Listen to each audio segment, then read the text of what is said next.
Secretary General, Excellencies, distinguished delegates, ladies and gentlemen, I'm honored to address you today as President of the 74th session of the United Nations General Assembly.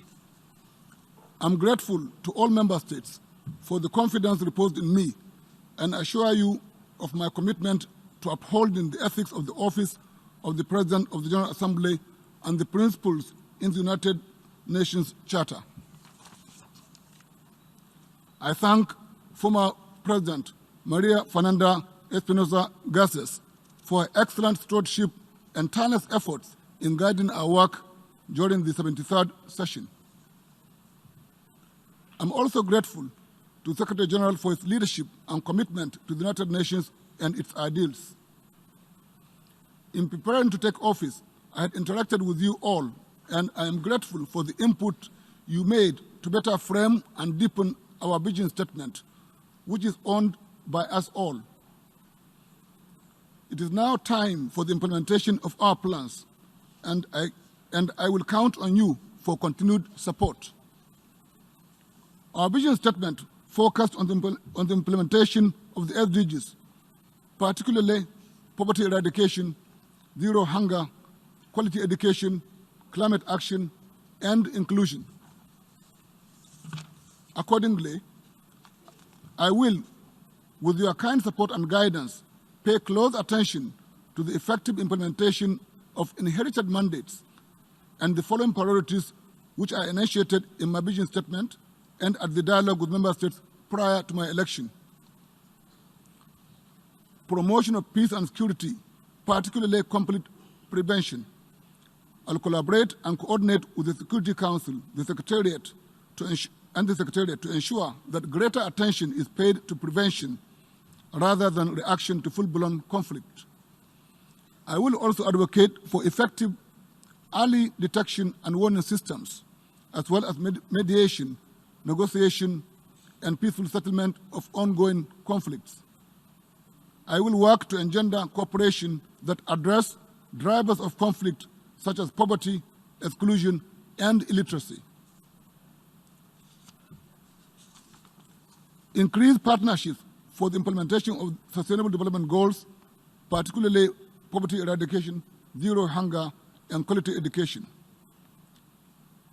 During this session, I urge all member states to share their experiences on poverty eradication, especially on how improved social protection systems can benefit vulnerable people who are most affected by poverty. I request you all to focus on how best to strengthen the UN system to ensure that the most vulnerable escape the debilitating web of poverty and hunger through sharing of knowledge on sustainable food production systems, resilient agricultural practices, availability of productive and affordable agricultural machinery, and expansion of entrepreneurial capacity. Number 3, quality education is important, and the fact that no nation can develop past its educational capacity, particularly that of its teachers, means we must work to ensure that member states can partner on teacher training, access to free and quality primary and secondary education, among others. In some communities, the need is construction of schools, while in many others, it is safety of students. We must devise means to attend to the educational needs of all.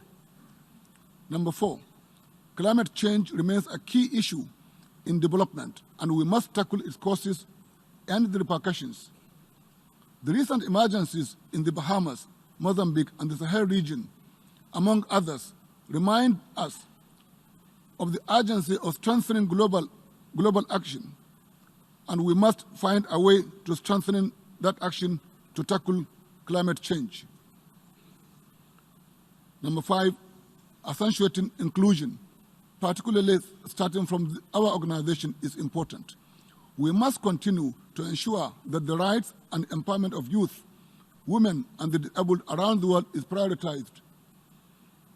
Without doubt, we need to forge partnerships to accelerate the implementation of the SDGs and diligently work to find innovative ways of improving financial gaps.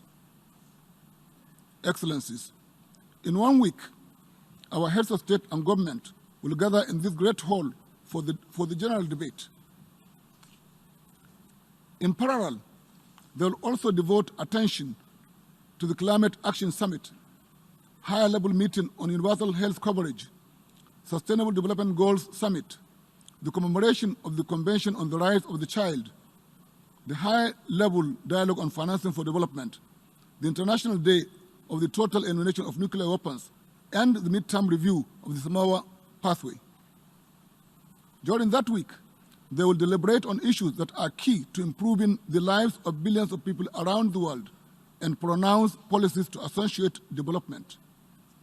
The outcomes of the deliberations during the high-level week will guide our work during the rest of the session. Dear colleagues, we must never forget that the world looks up to the United Nations as a veritable vehicle for attaining peace and security, sustainable development, and universal rights, human rights. As the most representative deliberative body of the United Nations, the General Assembly needs to redouble its efforts to bridge gaps and act for the common good of the people we serve, particularly as we prepare for the celebration of the 75th anniversary of the organization, and in line with the far-sighted vision of its founders. We must build trust with one another, deepen partnerships, and show empathy. This is the only way to resolve the many challenges that confront us. We will have to strive together to deliver for all. In conclusion, dear colleagues, I wish to reiterate that the Office of the President of the General Assembly for its 74th session will work closely with the President of the Security Council, President of ECOSOC, and the Secretary General to better ensure success in achieving our shared goals.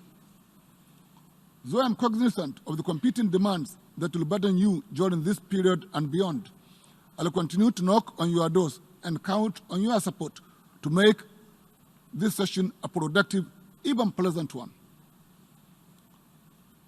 This was what each and every delegation has assured me they will do.